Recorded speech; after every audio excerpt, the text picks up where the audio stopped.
दोस्तों, आज मैं आप लोगों के लिए लेकर आया हूँ चोपड़ा साहब की प्रेम कथा। चोपड़ा साहब को रिटायर हुए 10 साल हो चुके हैं। एक बेटा है जो विदेश में रहता है। चोपड़ा साहब एक सीधे साधे इंसान हैं जो सभी के साथ मिलजुल कर रहने में विश्वास रखते हैं। वो जब भी बाहर निकलते तो शर्ट, पैजामा और हाथ में एक छाता ज़रूर होता।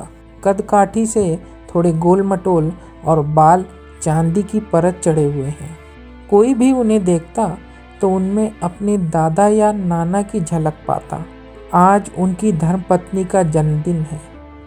चोपड़ा साहब आज सुबह 5 बजे ही उठ गए।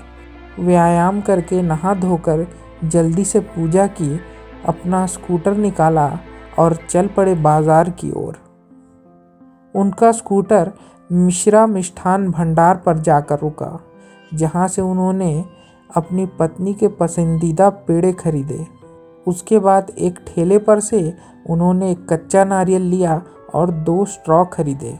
फिर एक किराने की दुकान से एक चॉकलेट लेकर स्कूटर पर बैठकर घर की ओर रवाना हो गए। रास्ते में एक अनाथालय के सामने स्कूटर रोका, अंदर जाकर बच्चों में पेड़े बांटे और फिर वापस स्कूटर पर सवार होकर घर की ओर निकल पड़े। अब उनका स्कूटर एक पार्क के पास रुका जो उनके घर से थोड़ी ही दूर पर था। चोपड़ा साहब बचे हुए सामान के साथ पार्क में लगे एक बेंच की ओर बढ़ने लगे। बेंच पर एक लड़का और एक लड़की चिपक कर बैठे हुए थे। चोपड़ा साहब जाकर बेंच के पास खड़े हो गए। ना कुछ कर रहे, ना ही उनसे कुछ कह रहे।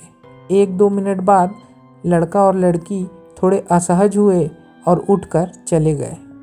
चोपड़ा साहब के चेहरे पर विजयी मुस्कान आ गई। इत्मीनान से बेंच पर बैठ गए। थैले में से नारियल निकाला और उसमें चाबी से छेद किया स्ट्रॉ डालकर पीने लगे। नारियल पानी पी लेने के बाद उन्होंने चॉकलेट निकाला और उसे भी चट कर गए। उनके चेहरे पर ऐसे भाव थे जैसे कि उन्हें किसी दिव्य आनंद की प्राप्ति हो रही हो। 5-10 मिनट उस बेंच पर बैठे रहे। फिर बेंच पर साथ वाली खाली जगह पर हाथ फेरा और उठकर चलने लगे। पैर थोड़े लड़खड़ा रहे थे, आंखें डबडबाई हुई थी और चोपड़ा साहब धीरे धीरे अपने स्कूटर की ओर चलने लगे थे।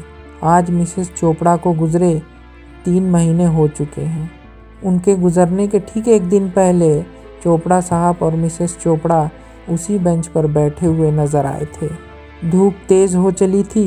चोपड़ा साहब धीरे धीरे अपनी परछाई को देखते हुए स्कूटर की ओर बढ़े, फिर स्कूटर पे सवार होकर अकेलेपन की ओर आगे बढ़ गए।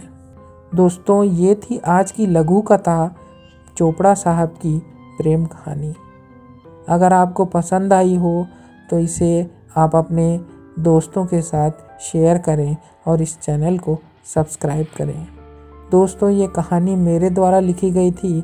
मैं हूँ अश्क जगदलपुरी और आप सबका बहुत धन्यवाद।